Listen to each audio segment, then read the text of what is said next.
Assalamualaikum warahmatullahi wabarakatuh.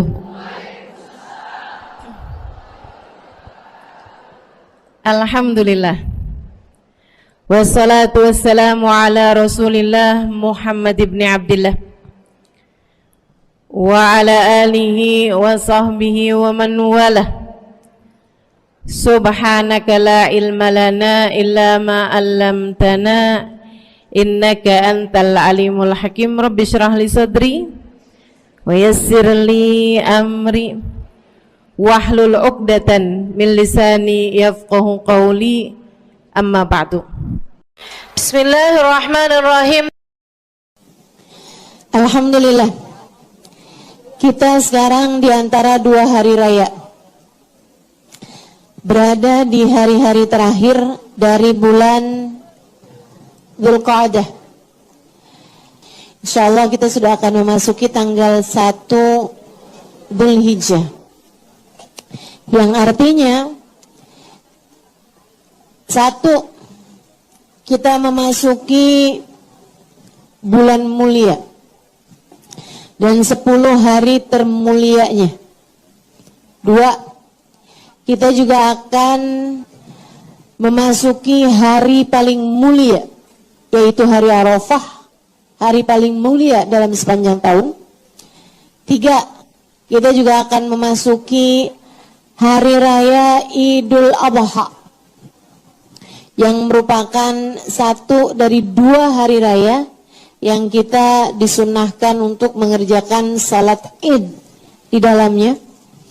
Dan juga yang keempat, artinya adalah bahwa di bulan ini juga segenap umat Islam yang mampu mengerjakan ibadah haji pada tahun ini, ya, di bulannya.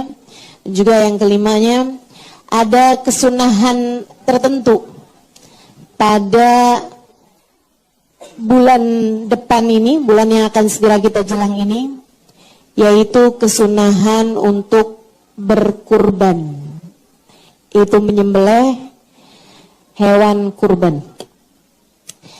Saya akan sampaikan mengenai hal-hal ini.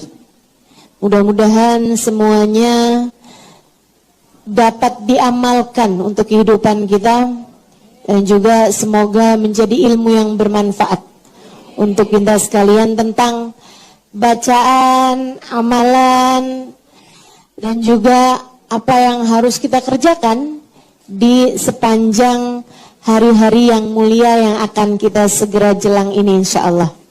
Sebelum itu, kita akan awali dengan membaca suratul Fatihah. Kita minta pada Allah Subhanahu wa taala ilmunya tidak jadi sesuatu yang masuk telinga kanan keluar telinga kiri, tapi jadi ilmu yang didengarkan dengan kedua telinga, diresapi oleh pikiran, biar pikiran kita gampang nangkep ilmu. Kemudian Allah jadikan cahaya yang memandu hati kita, dengannya menerangi seluruh anggota tubuh kita, hingga kita menjadi hamba-hamba Allah yang istiqomah, menjadi hamba-hamba Allah yang disayang Allah, menjadi hamba-hamba Allah yang kata Allah dalam Al-Quran, fabashshir ibad alladzina yastami'una al-qawla fayattabi'una ahsanah. Berikanlah kabar gembira kepada hamba-hambaku. Allah ketika sebutkan hamba-hambaku, maksudnya hamba-hamba yang tercinta di sisi Allah. Siapa mereka ya Allah? Alladzina yastami'una al-qaul, yang suka dengerin kajian, yang suka dengerin ilmu. Fayattabi'una ahsanah, kemudian dia mengikuti yang terbaiknya, kemudian dia mengamalkan dengan sebaik-baiknya. Semoga kita menjadi salah satunya, insyaallah. Kita baca suratul Fatihah. Al-Fatihah bil futuh wal munu wal rusuh, salahil qalb wal jasad wal ruh, yunawwir qulubana qalibana mal huda, tukal afaf wal ghina wal ridha wal yaqin, niyatin naf'a wal intifa' wal mudzakarah wat tadhkir, ibtigha mardatih wa qurbih wa thawabih, wa husnil khatimah ma'al lutfil afiyah wa salahil akibah wa ila hadratin nabi. Al-Fatihah. Apa itu 10 hari pertama bulan Dzulhijjah? Jadi mulai tanggal 1 ya sampai dengan tanggal 10 Dzulhijjah, masuk tanggal 1 dari bulan Dzulhijjah. Apa yang ada di sana? Yang pertama firman Allah Subhanahu wa taala, a'udzu billahi minasyaitonir rajim. Bismillahirrahmanirrahim. Wal fajr wa layalil 'ashr. Demi fajar dan demi malam-malam 10. Dijadikan sumpah oleh Allah Subhanahu wa taala, dan kita tahu kita tidak boleh bersumpah kecuali dengan nama Allah. Gak boleh nih, demi Jakarta. Gak bisa, gak sah. Gak diterima sumpahnya. Bahkan demi kota Mekah, nah itu gak boleh. Teman-teman sekalian, yang boleh itu adalah bersumpah dengan nama Allah. Demi Allah. Itu ya. Demi Allah. Saudara sekalian saya muliakan. Nah, Allah boleh bersumpah dengan apapun yang mulia di sisinya, yang tercinta di sisinya. Jadi sekalian, maka Allah pun bersumpah. Terkadang Allah bersumpah demi zatnya yang mulia. Kata Allah Subhanahu wa taala, rizqukum fis sama' wa ma tu'adun fa wa rabbis samawati wal ard innahu lahaqqun mithla ma annakum tantiqun. Kata Allah, rezeki kalian sudah selesai diatur dari langit. Demi Allah yang menguasai langit dan bumi. Allah bersumpah demi dirinya sendiri. Nah, terkadang Allah juga bersumpah dengan nama hamba-hamba atau makhluk-makhluknya Allah yang paling tercinta. Biasanya waktu, demi waktu duha, gitu kan ya. Nah, biasanya juga apapun aja yang paling mulia di sisinya. Kayak misalnya la uqsimu bihadzal balad, aku bersumpah dengan nama kota Mekah. Nah, Allah bersumpah. Artinya adalah bahwa kota Mekah kota paling tercinta di sisi Allah. Nah, ini Allah bersumpah wal fajr, demi waktu fajar. Walayalil 'ashr, dan demi malam-malam 10. Apa artinya demi waktu fajar? Apakah setiap hari waktu fajar itu yang Allah sumpahkan? Para ulama berbeda-beda pendapat. Ada yang mengatakan iya, waktu fajar yang dimaksudkan adalah fajar setiap hari, karena itu adalah waktu yang paling mulia. Jangan sampai terbit fajar dan kamu dalam keadaan tidur, ya, itu menghalangkan rahmat Allah, berkah Allah yang datang padamu. Bangunlah meskipun setengah jam sebelum subuh. Bangunlah meskipun 1/4 jam sebelum subuh. Jangan sampai dalam keadaan fajar kamu dalam keadaan masih tidur. Banyak juga para ulama yang berpendapat wal fajar, demi waktu fajar, ai fajar wiladatin Nabi sallallahu alaihi wasallam, demi fajar lahirnya Nabi Muhammad sallallahu alaihi wasallam. Fajar 12 Rabiul Awal, ya, tahun gajah, atau fajar hari Senin di bulan April tahun 571 Masehi. Fajar hari lahirnya Nabi Muhammad adalah fajar paling tercinta di sisi Allah Subhanahu wa taala, sebab itu adalah fajar kelahiran manusia paling agung. Nah, banyak sekali pendapat para ulama yang mengatakan, sebagaimana kalau teman-teman baca tuh, ada di As-Sawi, ada di, saya nggak ingat pasti apakah ada di Jalalain atau tidak, tapi di tafsir-tafsir Quran yang besar-besar terutamanya, itu disampaikan al-fajri yaumi Arafah, yaitu fajar pada hari Arafah. Arafah adalah tanggal 9 Dzulhijjah. Fajar terbaik sepanjang tahun. Jadi kalau bicara tentang waktu apa yang paling mulia sepanjang hari dan malam, waktu yang terbaiknya adalah waktu fajar. Ya, saat terbitnya fajar. Itu ya, saat datangnya waktu subuh. Nah, itu waktu paling terbaik, paling afdal sepanjang 24 jam. Kalau ditanyakan tentang fajar apa yang terbaik sepanjang tahun, maka itu adalah fajar hari Arafah. Nah, kalau ditanyakan tentang fajar apa yang terbaik seumur kehidupan langit dan bumi, maka fajar tersebut adalah fajar kelahiran Nabi besar Muhammad. Wal fajar demi fajar ay fajri yaumi Arafah, fajar hari Arafah, walayalil ashar, dan demi malam-malam yang 10. Kalau ini semuanya sudah sepakat, yang dimaksudkan dengan layalil ashar ay layali ashri Dzulhijjah, yaitu 10 hari pertama dari bulan Dzulhijjah. Para ulama menyampaikan ada 10 hari paling mulia. Ini ada 3 nih sepanjang tahun. 10 hari terakhir dari bulan Ramadan, karena di sana terdapat Lailatul Qadar. 10 hari dari bulan Dzulhijjah, yang ini nih, tanggal 1 sampai dengan tanggal 10 dari bulan Dzulhijjah. Kemudian yang ketiganya adalah 10 hari pertengahan dari bulan Sya'ban, karena di sana terdapat nisfu Sya'ban. Tapi mana yang paling mulia? Para ulama bersepakat bahwasanya yang paling mulianya adalah Ashri Dzulhijjah, yaitu 10 hari pertama dari bulan Dzulhijjah. Yang mulai besok kita masuk nih. Kenapa begitu? Berdasarkan dari hadisnya Nabi Muhammad SAW. Nih ya, dengerin. Biar kalau ada orang ngomong yang enggak-enggak, sekurangnya, walaupun kamu enggak bisa jawabnya dan memang enggak perlu dijawab, setidaknya kamu tahu berdasarkan dalil-dalilnya. Itu. Karena nih nanti ini pasti ada aja orang-orang yang ngomong, ngapain tuh puasa, ngapain tuh zikir, ngapain tuh apalagi tuh.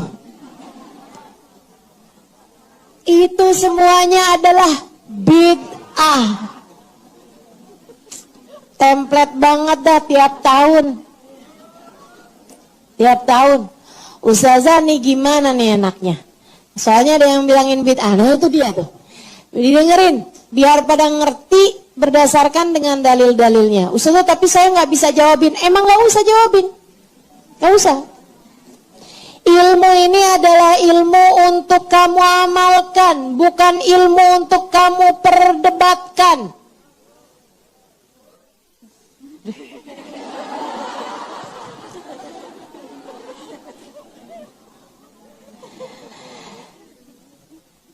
Ilmu yang kita punya ini ilmu untuk diamalkan, bukan ilmu untuk diperdebatkan. Mereka kayaknya emang punya ilmunya buat perdebatan, makanya jadi repot nanyain dalil mulu. Padahal mereka udah tahu dalilnya juga kagak ngamalin. Mendingan ibu-ibu nggak tahu dalilnya juga ngamalin.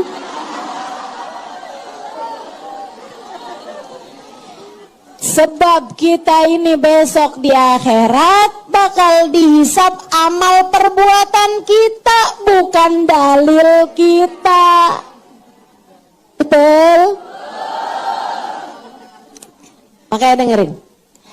Katanya Nabi Muhammad sallallahu alaihi wasallam, "Ma min yawm al-a'mal fiha ahabbu ilallah min ashr Dzulhijjah." Katanya Nabi Muhammad sallallahu alaihi wasallam dalam hadis Rahu Tabrani, beliau menyampaikan tidak ada hari di mana amal-amalnya lebih Allah sukai daripada 10 malam-malam Dzulhijjah. 10 malam pertama atau hari-hari pertama dari bulan Dzulhijjah. Malam 1, malam 2, malam 3, malam 4, malam 5, malam 6, malam 7, malam 8, malam 9, malam 10. Hari pertama, hari kedua, hari ketiga, hari keempat, kelima, sampai ke 10. Itu amal perbuatan kamu di dalamnya Allah paling suka. Jadi kalau Allah bicara tentang puasa, Allah paling senang lihat hamba-hambanya puasa pada 10 hari pertama bulan Dzulhijjah. 9 hari ya. Tanggal 10-nya kan hari raya, jangan puasa. Kalau bicara zikir, Allah paling senang lihat hamba-hambanya berzikir pada hari 10 Dzulhijjah. Kalau bicara tentang sedekah, Allah paling suka melihat hambanya sedekah pada 10 hari bulan Dzulhijjah. Kalau bicara malam-malam dihidupkan dengan ibadah, Allah paling suka melihat hamba-hambanya ibadah pada malam-malam tersebut, yaitu pada malam 10 di bulan Dzulhijjah. Bahkan Nabi Muhammad menyampaikan dalam hadis yang lain, sesungguhnya puasa di dalamnya ya'dil siyam sana, seperti puasa 1 tahun, 1 harinya kayak puasa 1 tahun. Waman qam, siapa yang qiyamul lail, menghidupkan malamnya pada 10 hari pertama dari bulan Dzulhijjah tersebut, ya'dil qiyam Lailatul Qadar, seperti beribadah pada Lailatul Qadar. Mulia banget. Benar-benar harus kita manfaatkan kesempatan ini, jangan sampai terlewati. Insya Allah Ashr Dzulhijjah. Saudara sekalian saya muliakan, karenanya nih kita mesti memperbaiki, bagus-bagusin 10 hari pertama dari bulan Dzulhijjah ini. Apa aja yang bisa kita kerjain? Dari tanggal 1 sampai dengan tanggal 10 banyak-banyakin zikir. Zikirannya apa Ustazah? Bebas.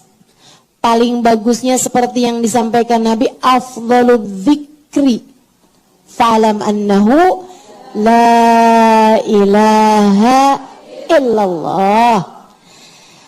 Afdal ma qultuhu ana wan nabiyyuna min qabli la ilaha illallah. Sebaik-baik zikir, ketahuilah dia adalah kalimat la ilaha illallah. Sebaik-baik yang aku ucapkan, kata Nabi Muhammad, dan sebaik-baik yang diucapkan oleh para nabi-nabi sebelumku adalah ucapan la ilaha illallah. Banyakin baca la ilaha illallah, la ilaha illallah, la ilaha illallah, la ilaha illallah, la ilaha illallah, la ilaha illallah pada 10 hari pertama terutamanya dari bulan Dzulhijjah ini. Kalau mau panjang lagi boleh Ustazah, boleh. La ilaha illallah wahdahu la syarikalah, lahul mulku wa lahul hamdu yuhyi wa yumit wa huwa ala kulli syai'in qadir. Banyak-banyakin tuh. Mau misalnya saya membaca zikiran itu sehari 1000 kali, boleh. Mau misalnya baca la ilaha illallahnya itu sehari 1000 kali, sekurangnya dalam 10 hari pertama dari bulan Dzulhijjah ini, boleh, silahkan aja. Itu kan bid'ah Ustazah, Nabi Muhammad nggak ngajarin.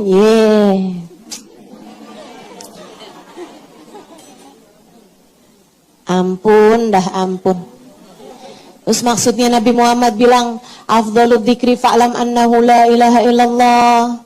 Kemudian yang katanya Nabi Muhammad sallallahu alaihi wasallam, katanya Nabi Muhammad, jaddidu imanakum, aksiru min qawli la ilaha. Perbaharuilah terus iman kalian, perbanyaklah membaca la ilaha illallah. Itu maksudnya apa? Kalau zikir la ilaha illallah juga masih kamu bid'ahkan. Ya kan Nabi cuma bilang perbanyak doang, nggak nyebutin bilangannya. Maksudnya, teman-teman saya sekalian, kamu ya jadi orang yang rada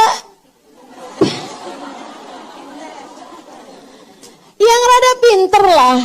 Kalau misalnya nih, nggak usah Nabi deh gitu, saya bilang sama kamu, sedekah ya, sedekah. Banyakin sedekahnya. Nih kita mau misalnya, mau benerin masjid Keramat Luar Batang, misal, ini enggak ya, tapi misal, ini enggak, mohon maaf ya. Ntar ada yang nanya lagi, Ustazah, saya mau nyumbang, yang Ustazah bilang, enggak, saya enggak lagi nyuruh. Teman-teman saya misal, pembangunan masjid luar Batang misalnya. Kemudian saya bilang, ayo sedekah, ayo banyakin sedekah. Terus ada orang gitu kan, sedekah 5 juta. Sebelahnya bilang, oh bid'ah loh. Ustaz Halimah nggak nyuruh. Nah kan Ustaz Halimah nyuruh, suruh banyak-banyak. Iya tapi kan nggak nyebut 5 juta. Ini orang namanya orang apa nih? Ini ada nama penyakitnya loh ini. Nama penyakitnya tolol.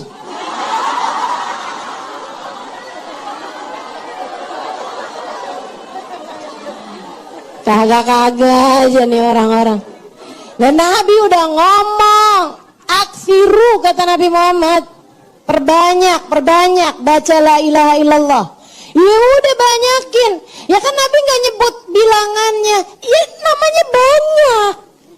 Banyak itu di atasnya 3 tuh namanya banyak. Ya artinya kalau Nabi Muhammad bilang perbanyak, ya udah kita banyakin aja, nggak usah pakai bilangan. Nah kamu taunya dari mana? Kalau bacaan kamu hari ini sebanyak bacaan kamu kemarin, kalau kamu nggak pakai ngitung.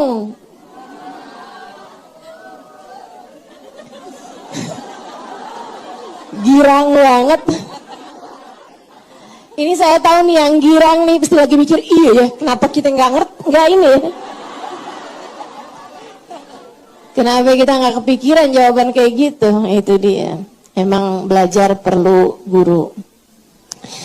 Jadi teman-teman sekalian, perbanyak baca zikir la ilaha illallah. Nah, ada bacaan yang diajarkan, ada yang bilang marfu'an anin nabi, kata itu diajarin sama Nabi Muhammad. Ada yang bilang juga nggak diajarin sama Nabi, tapi diajarin sama para sahabatnya Nabi kita Muhammad sallallahu alaihi wasallam. Mereka susunkan bacaan la ilaha illallah adadil mudha'afah dengan bilangan-bilangan yang dilipat-lipat gandakan.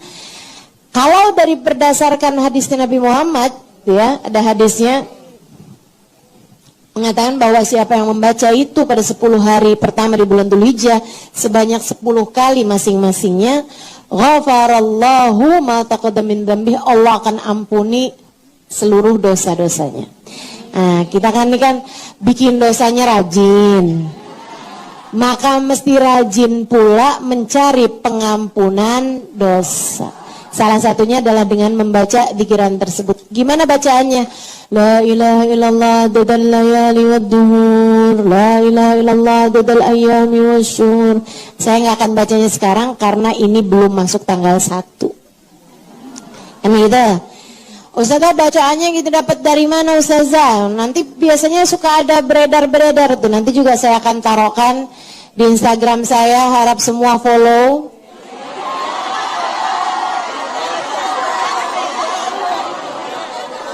Ini biasanya suka ada nih jidah-jidah yang nanya Instagram belinya di mana. Iya, nanti kalau yang ada punya jidah-jidah yang nggak main Instagram, tolong cucu-cucunya atau anak-anaknya tolong fotokopiin, ya. Tolong fotokopiin, kemudian kasihin ke jidahnya. Biar bisa gampang bacanya, begitu kan? Kopiinnya juga tolong diperbesar, ya. Kecil-kecil susah, udah dijauhin nih jaraknya.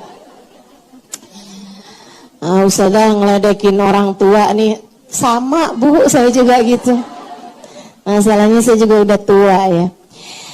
Teman-teman sekalian, jadi gitu bacaan-bacaannya. Terus juga diajarin sama para ulama-ulama kita sholawat yang bagus untuk kita perbanyak membacanya pada hari-hari haji ini.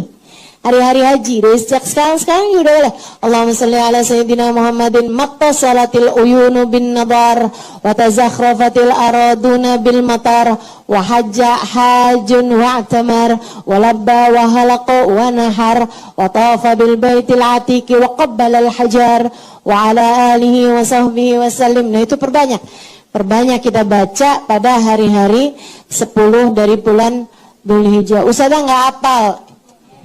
Iya nanti dah dikasih. Ntar saya upload juga ya.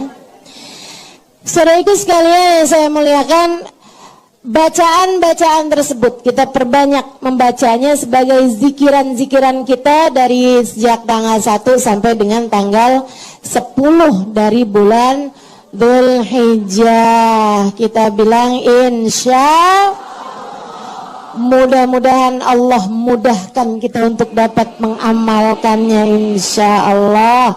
Amin ya rabbal alamin. Kemudian ada lagi puasa, ya, puasanya sunnah dari tanggal 1 sampai tanggal 9. Emang itu puasanya seperti yang tadi saya sampaikan, satu harinya ya adil siam sana, seperti puasa 1 tahun. Kalau kamu nggak mampu untuk puasa 9 hari, atau para istri yang punya suami yang ada di rumah gitu ya, kalau Ustazah suami saya jadi TKL, iya dah nggak usah, itu sama aja kayak kamu nggak punya suami. Maksudnya para istri itu kalau buat puasa sunnah tidak diperkenankan tanpa izin suaminya. Nah, kalau memang suaminya itu masih aktif gitu ya. Ini hukum fikih saya harus sampaikan karena ini ilmu ya, memang ilmu tuh harus disampaikan. Teman-teman sekalian, kita itu nggak boleh loh puasa sunnah dengan mengurangi hak yang wajib untuk kita laksanakan, yaitu haknya suami. Nggak boleh. Istri itu nggak boleh sering-sering puasa sunnah kalau suaminya masih aktif, seperti yang tadi saya sampaikan. Suami saya Ustazah masih aktif tapi dia juga rajin puasa, ya udah, alhamdulillah, tinggal janjian aja sahur bareng kan enak.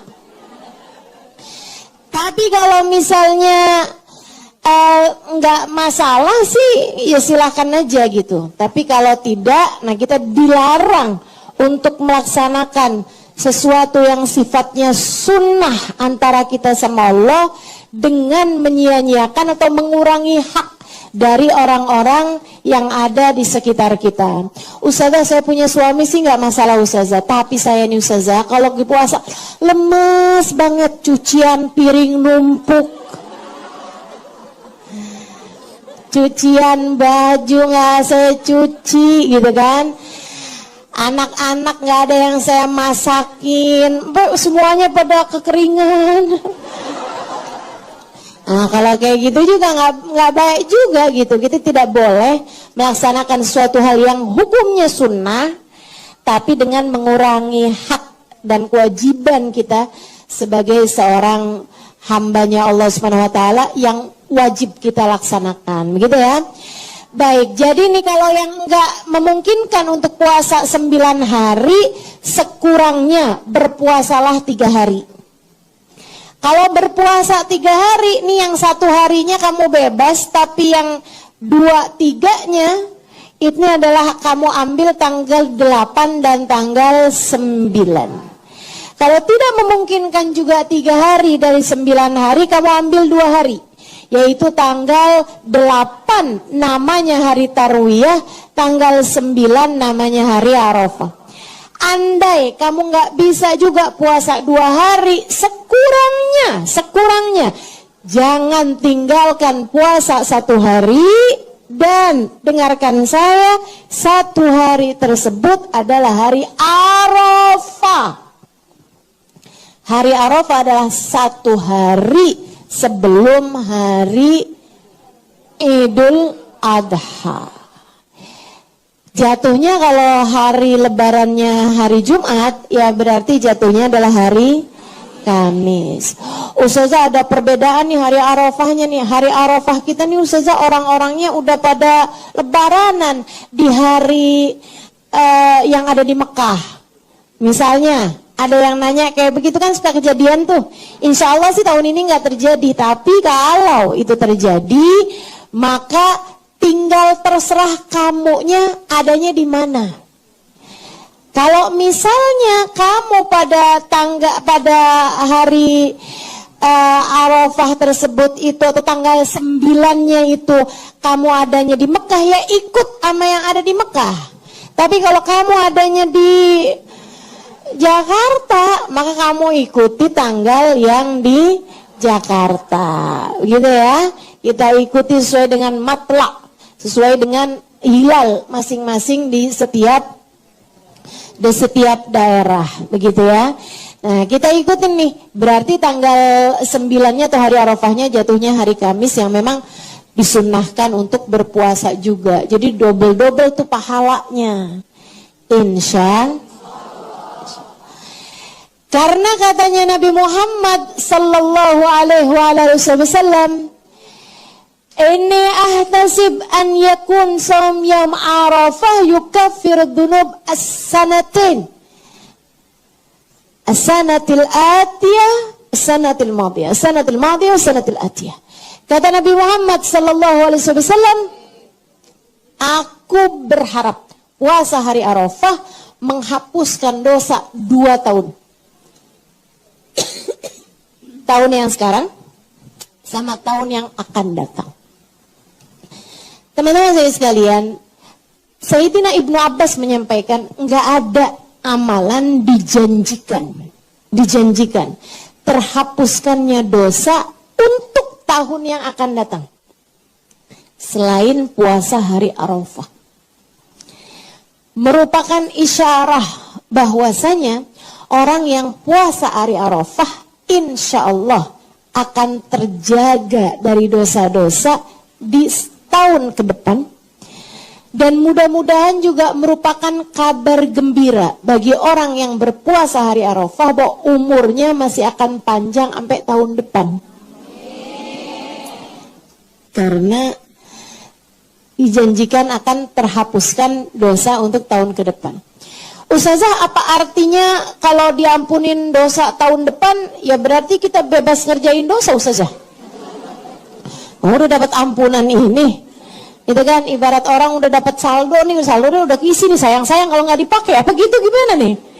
Nggak gitu. Artinya adalah bahwa orang yang berpuasa hari Arafah dan puasanya diterima, insya Allah akan lebih mudah terjaga di setahun ke depannya. Ustazah, tapi ya Ustazah, tahun lalu tuh saya puasa juga, tapi saya masih ngerjain dosa juga Ustazah tahun sekarang. Tahun sesudahnya nih, dari yang kita puasa hari Arafah, tetap juga mau ngerjain dosa Ustazah. Artinya apa Ustazah? Bisa salah satu dari 2 hal. Satu, bisa jadi adalah kamu lebih terjaga daripada tahun sebelumnya. Maksudnya andai kamu nggak puasa hari Arafah, dosa kamu bakalan lebih banyak lagi tuh. Artinya buat tahun ini tuh kamu lebih terjaga sekurangnya dibandingkan andai kamu nggak puasa hari Arafah. Itu bisa begitu.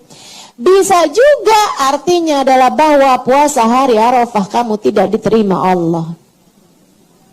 Karena puasa itu kamin siam, laisa lahu min kamin saim, laisa lahu min siyamihi illal ju' wal atash. Berapa banyak orang puasa nggak dapat pahala apa-apa dari puasanya selain lapar dan haus belaka. Insya Allah nih kita mau puasa yang benar insya Allah. Puasa yang bukan hanya memuasakan diri dari lapar haus, melainkan juga berpuasa dari seluruh anggota tubuh kita dari segala perbuatan-perbuatan dosa. Amin ya rabbal alamin. Jadi puasanya boleh 9 hari atau paling enggak 3 hari, atau kalau enggak 2 hari, minimalnya banget 1 hari. Ustazah, kalau misalnya nih puasa nih pengen tapi nggak diizinin sama suami, gimana Ustazah? Jangan puasa kecuali hari Arafah. Para ulama menyampaikan, dan ini bisa dilihat di Anatut Talibin ala Syarhi Fathil Mu'in di bab tentang puasa dan puasa sunnah. Para ulama mengatakan bahwasanya seorang perempuan dilarang puasa sunnah tanpa izin suaminya kecuali 2 hari aja. 1 hari Arafah, 1 hari Asyura. Itu adalah 2 hari 2 harinya. Puasa sunnah tapi istri boleh melakukannya tanpa izin suaminya sekalipun. Kenapa? Dari besarnya fadilahnya puasa hari tersebut, sebaiknya suaminya juga ikutan puasa. Males banget sih. Puasa juga suaminya. Cuma 2 hari doang loh sepanjang tahun. 1 hari Arafah, yaitu tanggal 8 Dzulhijjah yang akan segera kita jelang.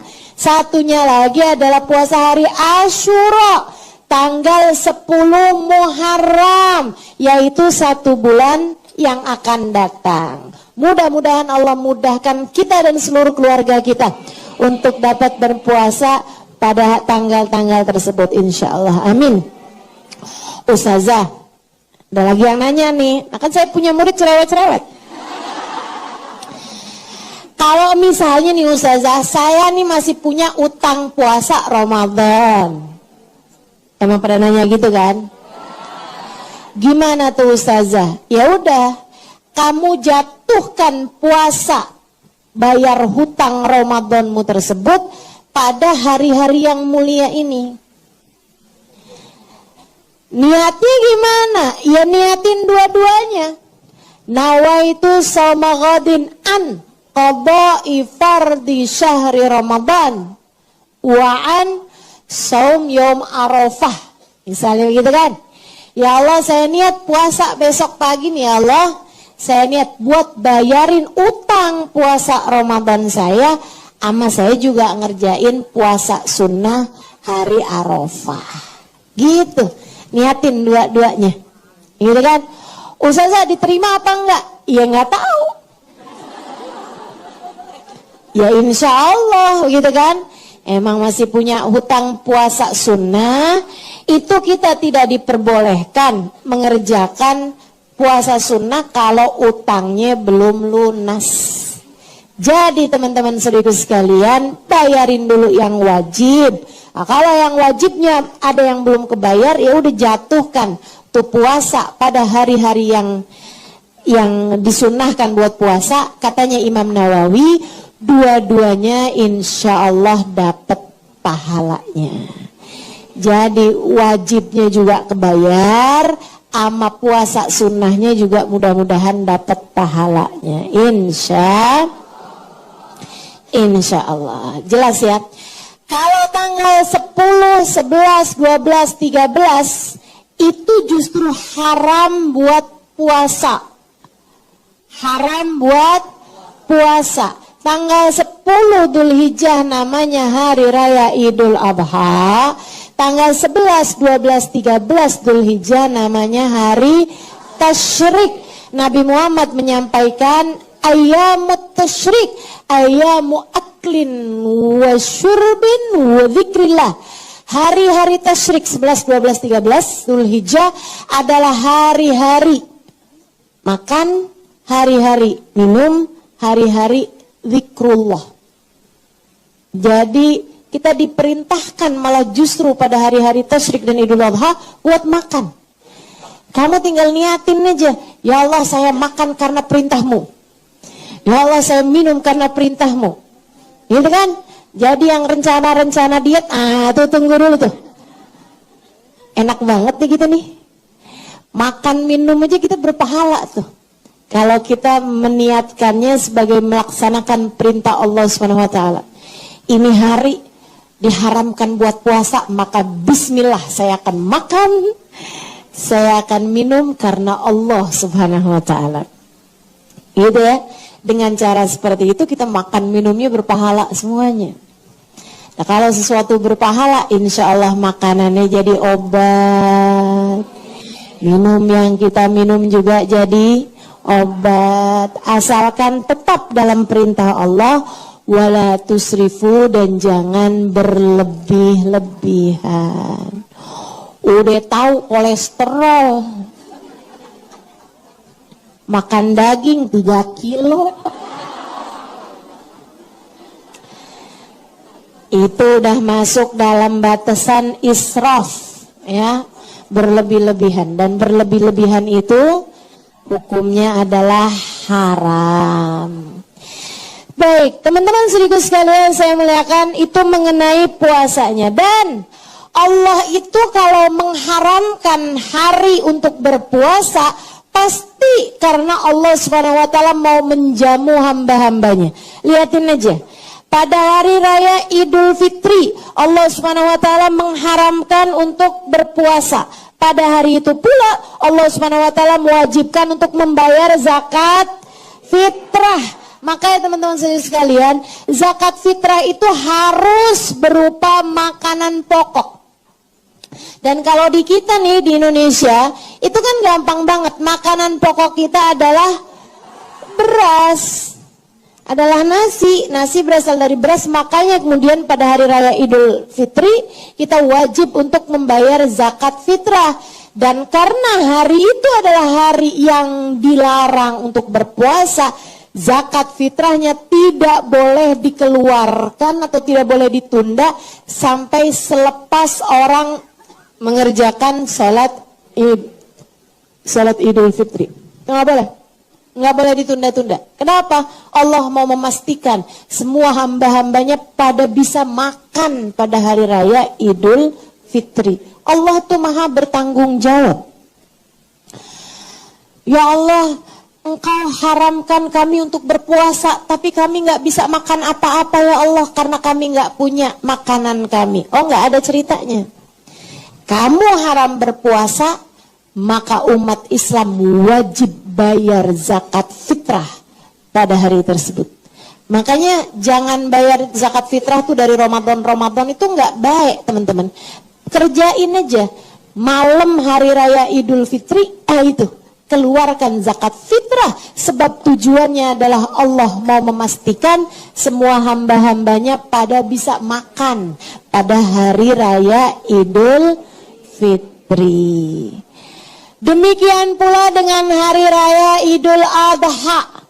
Allah Subhanahu wa taala haramkan buat puasa. Allah mau menjamu hambanya. Pakai apa? Pakai daging kurban. Karenanya sunnah buat kamu makan daging pada hari raya Idul Adha. Makan daging kurban pada hari raya Idul Adha. Yang kamu kurban, kamu sunnah buat makan. Yang kamu nggak kurban sekalipun, kamu sunnah buat makan daging kurban pemberian tetangga.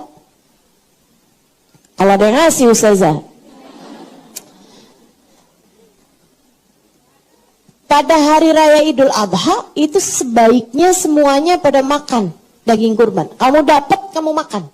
Teman-teman sekalian, jangan kemudian entaran aja dah makannya. Hari ini Idul Adha kita makan tempe aja. Tar makan daging kurbannya bulan depan. Nggak usah. Itu hari-hari Allah mau menjamu kita. Dan tentu saja seindah-indah jamuan adalah jamuan Allah. Gak ada yang lebih indah daripada jamuan Allah. Maka makan sate, makan gulai, apa aja tuh, ya opor, ya kan, yang dimasak-masak daging guling apa segala macam. Nah itu silahkan dimakan pada hari raya Idul Adha. Sunnah untuk berkurban pada 4 hari tersebut. Kalau kamu bisa, bagus-bagusnya kurban ya hari raya Lebaran, tanggal 10 itu. Kamu nggak bisa kurban hari tersebut, besoknya masih bisa, besoknya masih bisa, besoknya masih bisa, sampai asar hari ketiga dari hari tasyrik. 11, 12, 13. Nah hari ke-13 berarti kalau hari Jumat, Sabtu, Minggu, Senin ya. Hari Senin asar itu adalah paling terakhir buat kurban.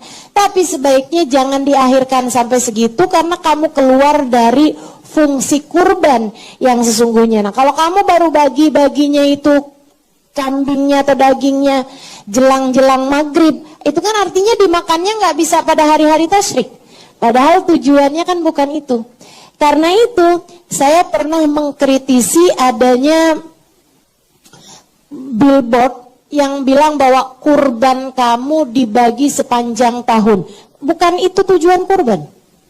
Ada gitu, salurkan kurbanmu kemari, kami akan bagikan kurbanmu sepanjang tahun dengan dijadikan di kaleng-kaleng gitu ya, daging kaleng gitu kan, yang akan dibagi-bagikan untuk korban bencana alam dan seterusnya sepanjang tahun gitu. Itu keluar dari fungsi kurban yang sebenarnya. Karena fungsi kurban yang sebenarnya adalah Allah mau menjamu hambanya pada hari-hari di mana hari-hari tersebut diharamkan untuk berpuasa. Jadi bagikan kurbanmu sesegera mungkin sesudah kamu mengorbankan atau memotong kambing kamu tersebut atau sapi kamu tersebut. Kurban itu apa? Unta. Kurban paling bagus apa Ustazah? Unta. Unta, kurban paling bagus. Tapi Ustazah kan di sini untanya adanya di kebun binatang. Ih, jangan ngambil di kebun binatang. Ditangkap kamu ntar. Jadi unta ya, buat 7 kalau memang di daerah yang biasa mengkonsumsi unta. Nah, kalau di negeri kita, di daerah yang tidak mengkonsumsi unta, maka kurban paling bagus adalah sapi. Kecuali kalau kamu berada di daerah di mana orang-orangnya lebih suka menerima daging kambing daripada daging sapi, maka kambing lebih bagus bagimu. Jadi memang karena fungsinya kurban adalah Allah mau menjamu hamba-hambanya. Kalau ditanya tentang mana yang lebih bagus, maka yang lebih bagus adalah daging yang biasa dikonsumsi sama warga daerah tersebut. Gitu ya. Nah, karenanya kemudian sapi itu teman-teman, halo, bisa buat 7 ya, bisa buat 7. Jadi kalau misalnya ada arisan nih, atau ada apa namanya urunan, nih saya RT nih, kata Pak RT nih saya mau beli sapi nih, bisa buat 7, nih saya, terus Pak Budi, Pak Bambang, Pak Bu Erna, Bu Hati gitu ya. Ini masih kurang nih 2 orang lagi, siapa yang mau? Katanya si Pak RT. Nah itu kamu ikutan boleh tuh.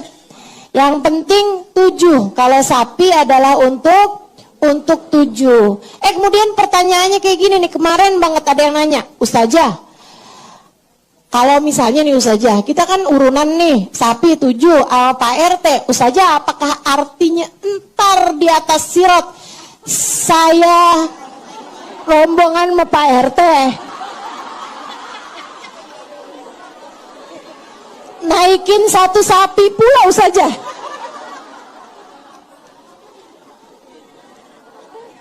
Ya Allah, ya Allah. Makanya ngaji. Teman-teman sekalian, nggak begitu ya, nggak begitu. Jadi yang namanya pahalanya itu adalah untuk memudahkanmu melewati jembatan sirat, menjadikan dosa-dosamu terampuni. Bukan berarti artinya kamu bakalan rombong-rombongan tuh naikin jembatan sirat di atas 1 sapi pula. Kalau kambing untuk 1, Ustazah, 1 itu maksudnya 1 orang apa 1 keluarga? Saya kasih tahu. Kurban itu hukumnya sunnah alal kifayah. Sunnah alal kifayah artinya adalah bahwa jika ada bapak nih punya istri nggak kerja dan nggak punya duit inian sendiri juga gitu istrinya ya, nggak punya duit sendiri gitu, yang artinya duitnya istri ini adalah dari suaminya gitu kan, dan nggak punya juga tabungan yang mencukupi untuk kurban gitu ya, dan kemudian anak-anak juga masih kecil-kecil, bapak itu hanya sunnah kurban 1 ekor kambing.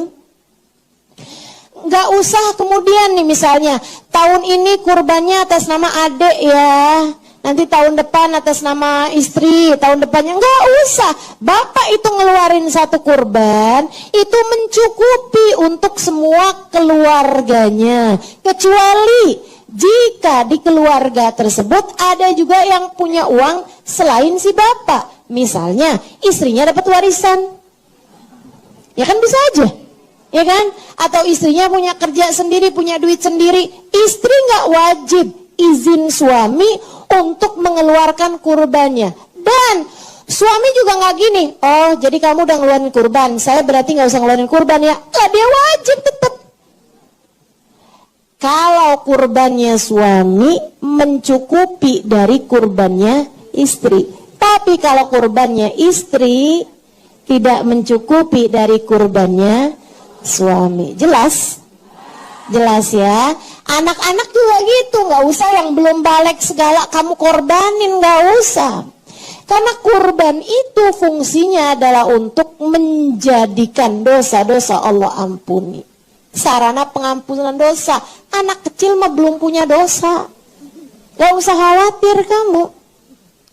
Tapi kan ustazah biar dia terbebas dari sifat-sifat kebinatangan, itu akekah. Itu akekah.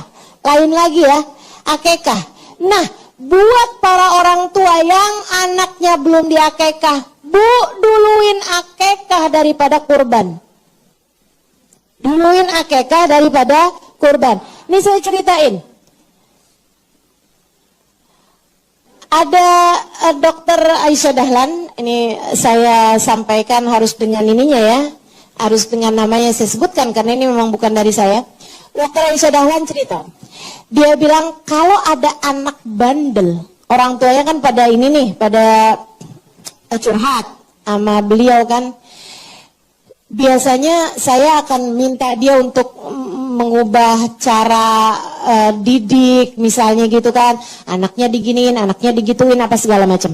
Tapi kalau misalnya bandel lagi juga atau bandelnya udah kelewatan gitu, biasanya saya akan tanya, katanya beliau, kepada orang tuanya, nih anak udah diakekah apa belum? Apa kaitannya? Karena teman-teman saya sekalian, anak yang belum diakekah belum terbebas dari sifat-sifat kebinatangan anak tersebut. Nih kita nih manusia nih punya sifat-sifat kebinatangan dan juga punya sifat-sifat kemalaikatan. Maksudnya punya sifat-sifat rendah, kayak misalnya rakus, ya kan? Halo? Udah kenyang masih tetap pengen makan juga, iya kan? Ada yang galak kayak macan, ada yang rakus kayak tikus, ada yang nggak punya malu kayak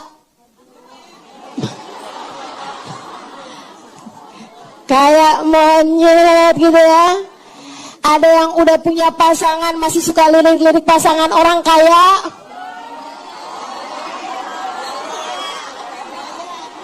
Wah, itu kabarnya malah setia loh.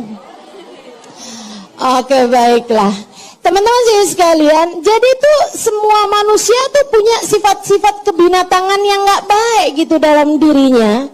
Nah, kalau anak itu diakekahkan, itu semacam pertanda bahwa ya Allah, kami sembelih sifat-sifat kebinatangan dari anak kami ini ya Allah. Semacam itu.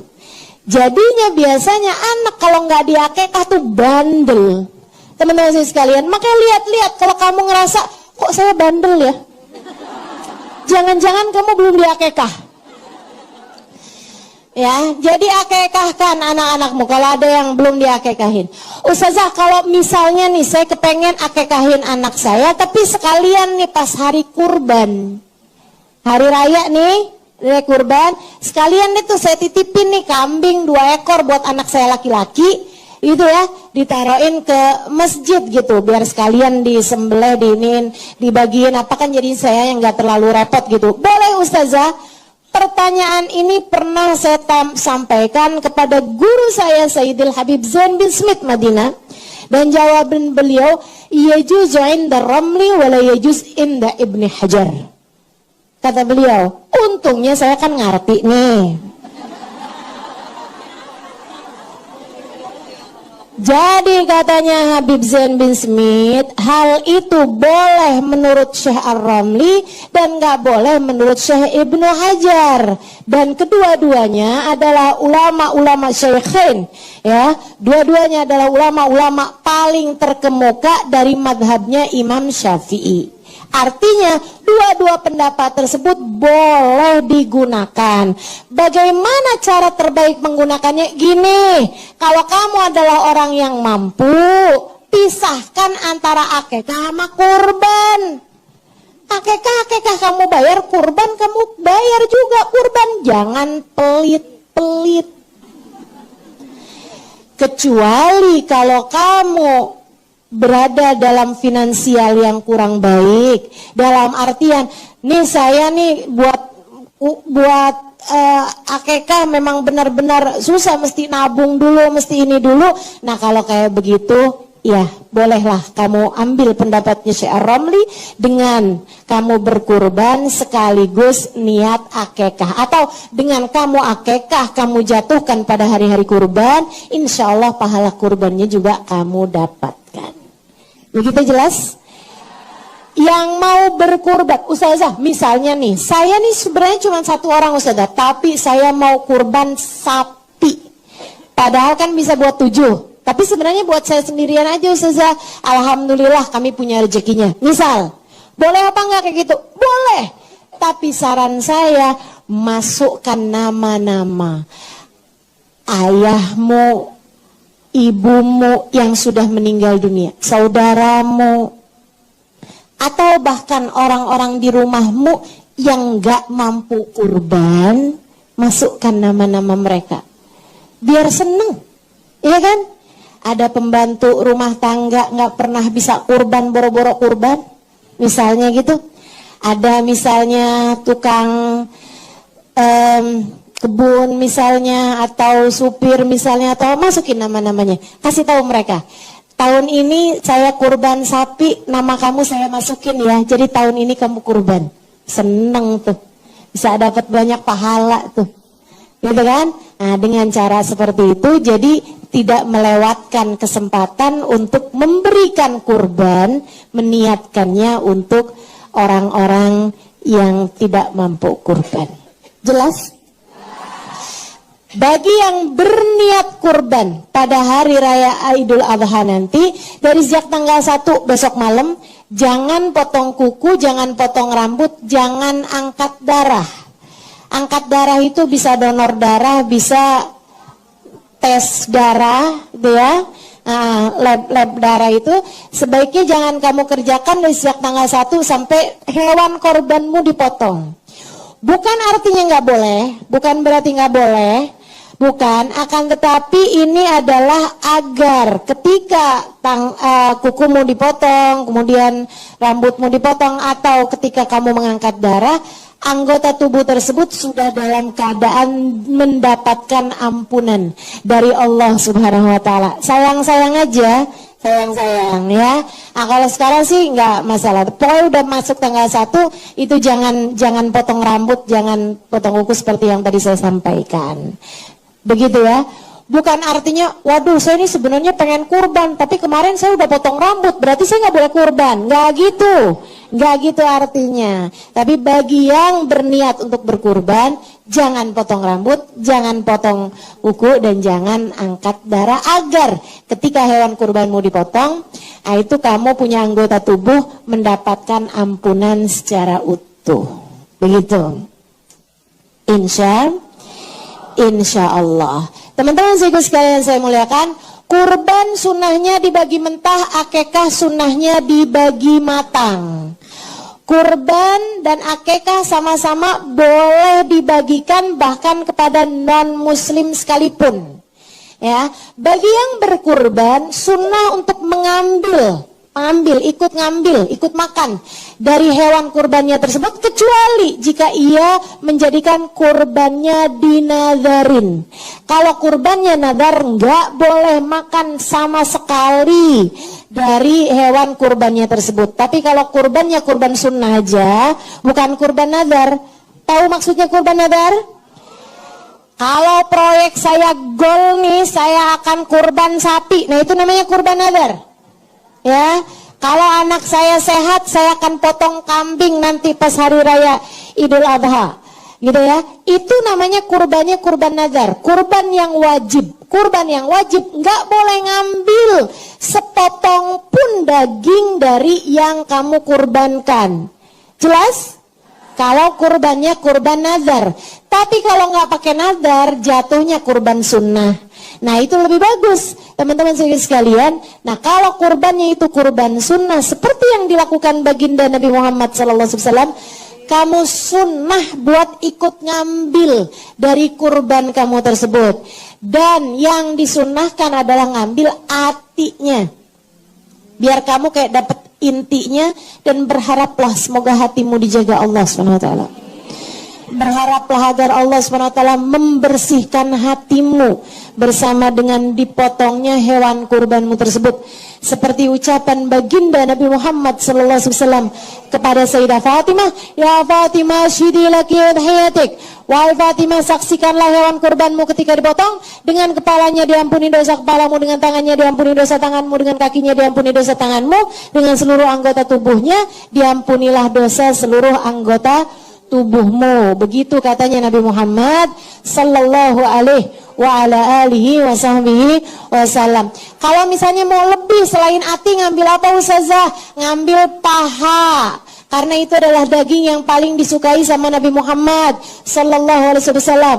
Ustazah, paha depan apa paha belakang? Paha itu ya belakang. Kalau depan namanya bukan paha tapi lengan. Depan namanya tangan ya. Jadi paha belakang. Teman-teman sekalian, kemudian apalagi selain daripada itu, jangan tinggal sholat id. Sunnah pakai baju baru, sunnah mandi pada hari raya Idul Adha, sunnah juga untuk bersih-bersih badan ya pada hari tersebut dan berwewangian. Jangan tinggalkan salat Idul Adha. Sunnah untuk bertakbir dari mulai subuh hari Arafah setiap salat sampai asar hari ketiga tasyrik. Ya, dari subuh hari Arafah itu kamu udah sunnah setiap habis selesai sholat. Namanya takbir muqayyad bisalawat, takbir yang dibaca sesudah selesai sholat. Begitu salam langsung, sebelum baca dikir-dikiran yang lain, kamu sunnah untuk bertakbir. Sisanya disunnahkan untuk memperbanyak takbir pada malam hari raya Idul Adha, yaitu habis maghrib sampai ke sholat id, yaitu yang nggak ada kaitan sama waktunya. Tapi yang ada kaitan dengan waktunya itu habis sholat, hanya atau pada 5 hari berarti ya, hari Arafah, hari Lebaran, sama 3 hari tasyriknya. Baik, itu semuanya akan kita kerjakan insya Allah. Ustazah nggak mampu kambing, apalagi sapi. Gimana Ustazah? Potong ayam. Tapi di rumah potongnya nggak usah diikutin di masjid. Kata Ustazah Halimah boleh, katanya gitu. Iya. Emang ada hadisnya Ustazah? Ada. Sayyidina Bilal bin Rabah Dulu Sayyidina Bilal ketika ditanya sama Nabi Muhammad pas hari raya Idul Adha, kamu kurban? Iya Rasul. Sapi. Kamu kurban? Iya Rasul. Kambing. Kamu kurban? Iya Rasul. Sampai ke Bilal, kamu Bilal? Saya potong ayam Rasul. Nabi senyum, dan dari itulah para sahabat, yaitu Sayyidina Ibnu Abbas mengatakan bahwa boleh kurban ayam, boleh kurban ayam. Tapi itu pendapat yang syaddah, artinya pendapat yang tidak banyak diambil oleh para ulama. Ulama ngambilnya unta, sapi, sama kambing. Ayam nggak boleh. Jadi saran saya, yang mau potong ayam, potong di rumah, ya. Kemudian masak, jadiin opor, jadiin apa ke sambal goreng apa-apa. kemudian bagiin ke tetangga. Sambil doanya, ya Allah, tahun depan mudah-mudahan bisa unta. Bisa sapi ya Allah, tahun ini baru bisanya kambing. Baik teman-teman sekalian, mudah-mudahan jadi ilmu yang manfaat, jadi ilmu yang bisa kita amalkan dalam kehidupan kita. Mudah-mudahan jadi sebab Allah mengampuni dosa-dosa kita, meninggikan derajat kita, Allah muliakan kita dunia hingga akhirat. Sallallahu alaihi sayyidina Muhammadin wa alihi wasallam, walhamdulillahi rabbil alamin. Sirrul Fatihah. Allahumma anta rabbi, la ilaha illa anta khalaqtani wa ana abduka wa ana ala ahdika wa wa'dika mastata'tu. Ya Allah, Engkaulah Tuhan kami. La ilaha illa anta, tak ada Tuhan kecuali Engkau. Khalaqtani, Kau yang menciptakan aku. Fa ana abduk, maka aku adalah hambamu ya Allah. Wa ana ala ahdika wa wa'dika mastata'tu. Aku ya Allah berada dalam penepatan janji denganmu. Aku ya Allah berada dalam perintah yang akan aku taati. Mastata'tu, sekemampuanku ya Allah. Abu'u laka bini'matika alayya. Ya Allah, Engkau datang dengan bertubi-tubi kenikmatan darimu. Wa abu'u bidambi, tapi aku lagi-lagi datang padamu dengan membawa dosa. Faghfirli, ampuni aku ya Allah. Fa innahu la yaghfirud dzunuba illa anta. Sungguhnya tak ada yang dapat mengampuni dosa kecuali Engkau.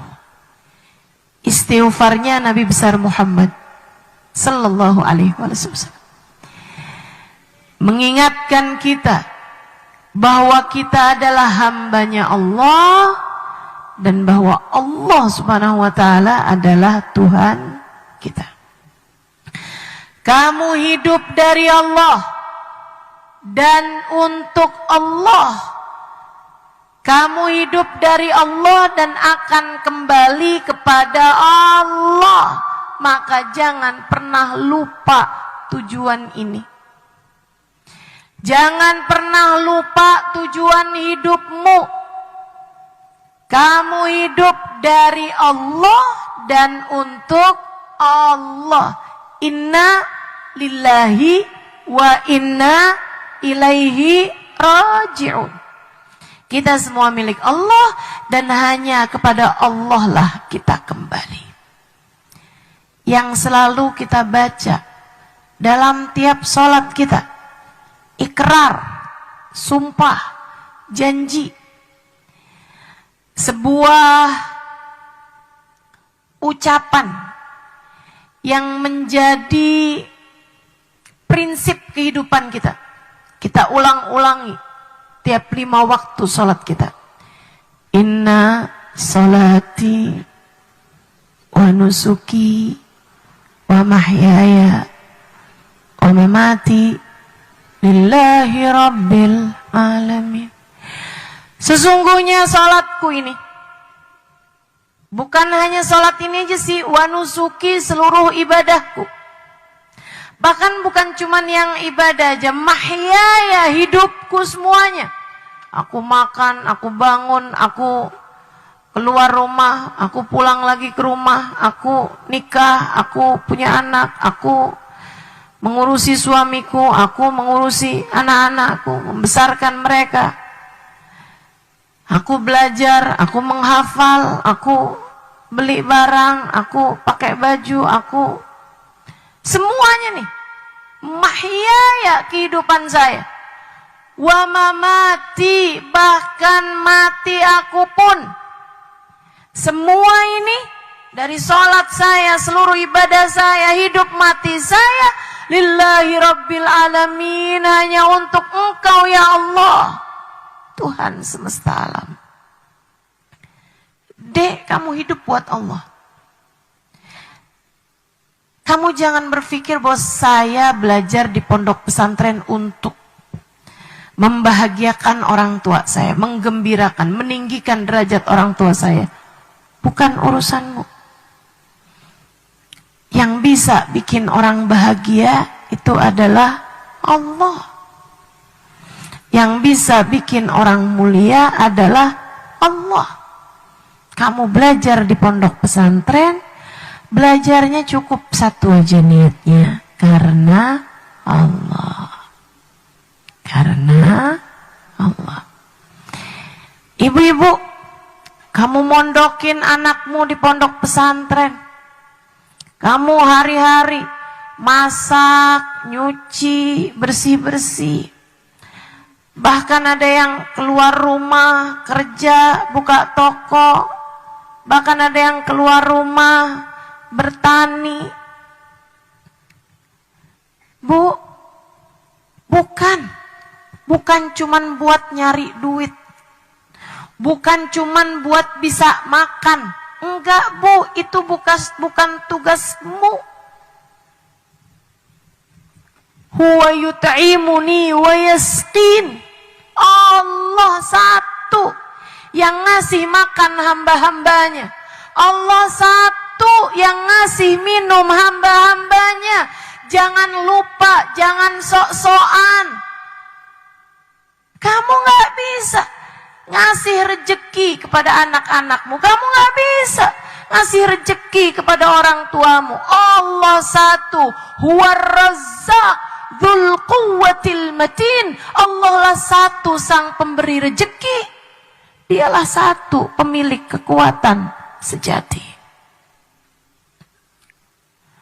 A'udzu billahi minasyaitonir rajim.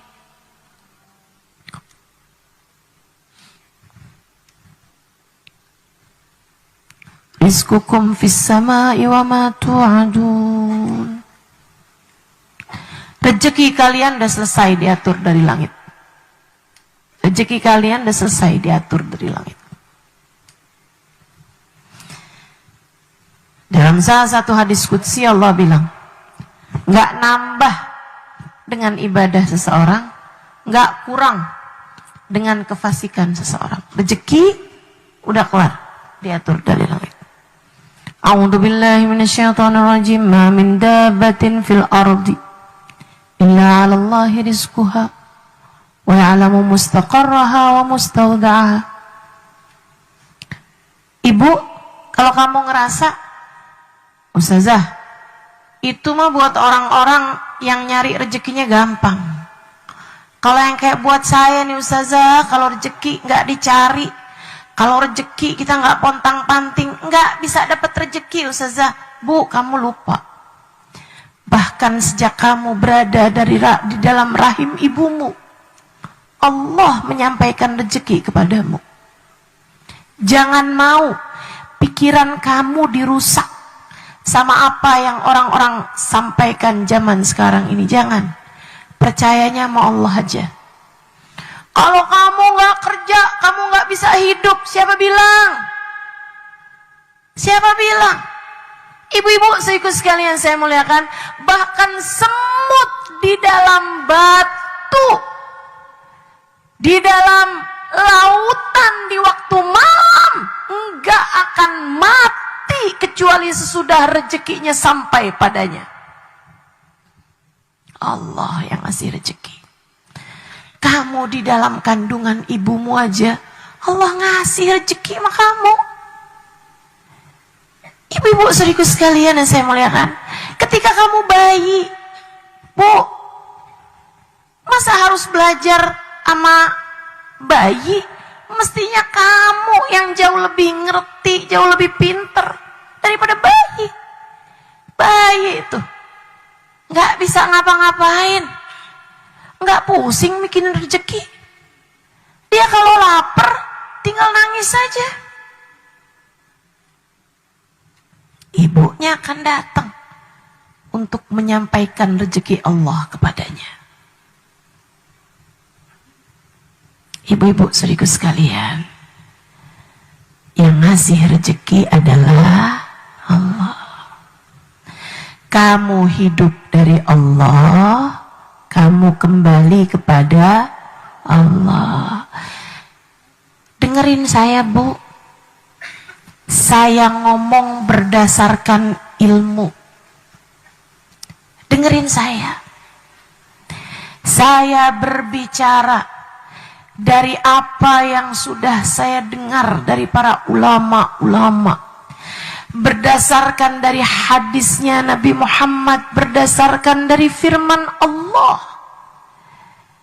yang turun untuk mendidik hati, yang turun untuk mendidik pikiran, yang turun untuk mendidik kehidupan.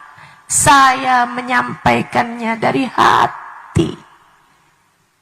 Maka simak benar-benar pakai hati. Kamu hidup dari Allah, dan kamu ketika mati hanya akan kembali kepada Allah. Yang gak dibawa mati, jangan bela mati-matian. Yang gak dibawa mati, gak usah sampai segitunya kamu kejar-kejar, gak usah segitunya kamu pertahankan, gak usah segitunya kamu bela mati-matian. Yang gak dibawa mati, jangan kejar mati-matian. Jelas? Dek, jelas? Sampai segala tahajud di waktu malam mintanya dunia melulu. Sampai segala puasa mintanya dunia terus. Sampai semua doa mintanya dunia aja. Duit aja yang kamu minta. Gak malu apa? Ayo, yang benar hidupnya. Hidup kita bukan sebercanda itu. Hidup kita bukan seremeh itu. Kita tercipta dari Allah, dan hanya kepada Allah kita akan kembali. Yang serius, jalanin hidup. Yang serius, jalanin hidup. Masa belajar ngafalin hadis, ngafalin ayat cuman biar nanti saya dapat kerjaan yang bagus, punya duit? Gak gitu deh, gak gitu. Gak gitu. Gak gitu. Ibu-ibu masak ini itu capek-capek sampai bilang kerjaan kenapa sepanjang jalan. Gak ada habis-habisnya. Kalau ditanya tujuannya apa? Biar suami gak kawin lagi, Ustazah. Ayolah. Kamu hidup bukan buat suamimu. Kamu hidup bukan buat anakmu. Kamu hidup bukan buat orang tuamu. Kamu hidup buat Allah. Jalla Jalaluhu wa ta'ala azamatuh. Kalau datang ajal menjemputmu, tidak suami, tidak anak, tidak orang tua, semua akan kamu tinggalkan. Apalagi cuman sekedar kalung, gelang, handphone, rumah, mobil, semua nggak akan ada yang kamu bawa, Bu. Nggak ada yang akan kamu bawa, Dek. Semuanya akan kamu tinggalkan begitu saja. Nggak ada. Kamu hanya akan kembali kepadanya. Bayangkan betapa sia-sianya jika semua waktumu, semua tenagamu, bahkan semua rasa cintamu hanya untuk urusan yang akan kamu tinggalkan begitu kamu masuk dalam kuburan.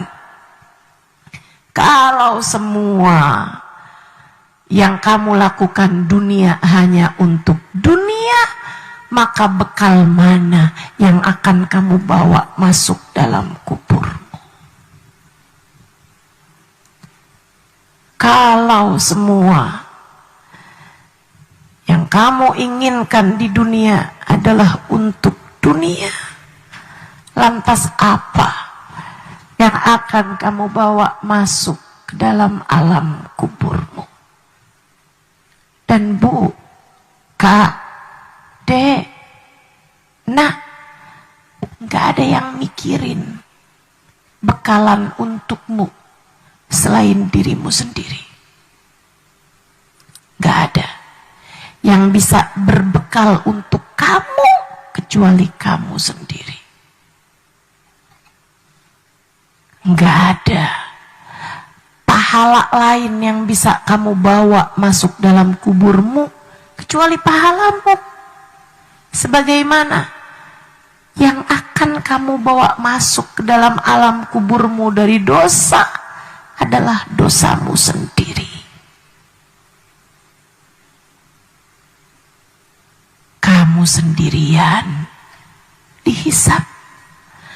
Kamu sendirian yang bakal ditanya sama malaikat. Maka hidupmu lillahi ta'ala, hanya untuk Allah subhanahu wa ta'ala. Carilah keridhaannya, carilah cintanya, carilah kasih sayangnya. Kejar ridha Allah, kejar cinta Allah, kejar kasih sayang Allah. Kamu gak punya kesempatannya selain saat sekarang, saat hidupmu di atas muka bumi ini. Kamu gak bisa, dah saya mau tahajud di malam pertama saya masuk dalam kuburan. Gak bisa, gak bisa. Saya mau sedekah, kapan? Ya kira-kira seminggu pertama lah di dalam kuburan. Bisa begitu? Nggak bisa. Semua yang akan kamu bawa dalam kubur, ridha Allah, kasih sayang Allah, kamu persiapkan di masa hidupmu yang entah sisa berapa lagi ini. Maka nggak usah segitunya mak jabatan, gak usah segitunya sama uang, gak usah segitunya sama cinta manusia. Kejar yang semestinya dikejar, Allah subhanahu wa ta'ala. Tapi saya kasih tahu nih, rahmatnya Allah itu tinggi. Saya kasih tahu, wa rahmatullahi qaribun minal muhsinin. Rahmat Allah itu dekatnya buat hamba-hamba yang baik-baik. Rahmatullah qaribun minal muhsinin. Rahmat Allah tuh dekatnya buat orang yang sudah mencapai derajat ihsan. Apa itu derajat ihsan? Antabudallah ka'annaka tarah, fa illam takun tarah fa innahu yarak. Ihsan adalah kamu beribadah kepada Allah seolah kamu melihat Allah, mencapai maqam musyahadah. Fa illam takun tarah, kalau kamu belum bisa sampai maqam musyahadah, fa innallaha yarak. Ketahuilah Allah selalu memandangmu, maqam muraqabah. Orang-orang yang hidupnya sudah mencapai maqam musyahadah, para nabi, para wali, atau maqam muraqabah, orang-orang soleh yang sungguh-sungguh benar-benar soleh. Rahmat Allah, ridha Allah dekatnya buat mereka. Buat saya yang masih punya banyak dosa, buat kamu yang kayaknya kurang lebih sama saya, Bu, Kak, Dek, Nak, ridha Allah, kasih sayang Allah masih rada jauh buat kita.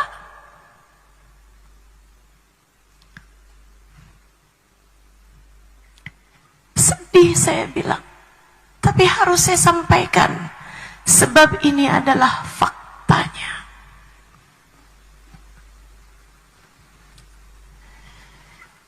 Ini adalah faktanya. Ridha Allah agak jauh buat kamu, buat saya juga. Yang matanya masih senang lihat yang haram, yang lisannya masih banyak dosanya, bohong aja ringan, betul. Ngomongin orang ringan, betul. Kata-kata kasar, kata-kata kotor kadang ringan di lisan, betul. Yang sholat khusyuknya masih jauh, iya. Yang sholatnya masih bising, masih berisik, masih rame, bener sampai kita lupa sholat kita tuh tadi berapa rakaat ya. Yang nyari barang hilang gak ketemu, giliran sholat ingat. Iya. Siapa yang begitu? Saya. Modelan kayak kita bilang, ya Allah, ridhoilah saya. Gimana caranya mau Allah ridho? Kita masih belepotan dengan dosa-dosa. Baik, teman-teman ibu sekalian yang saya muliakan, mulutmu harimaumu. Judulnya kan begitu hari ini ya. Saudariku sekalian, mulutmu harimaumu. Bahaya nih si mulut nih. Kita punya lisan ini tidak bertulang. Harus kita jaga benar-benar. Kenapa? Yang pertama, biar kata berkecil begini nih si lisan nih. Ya Allah, ya Allah.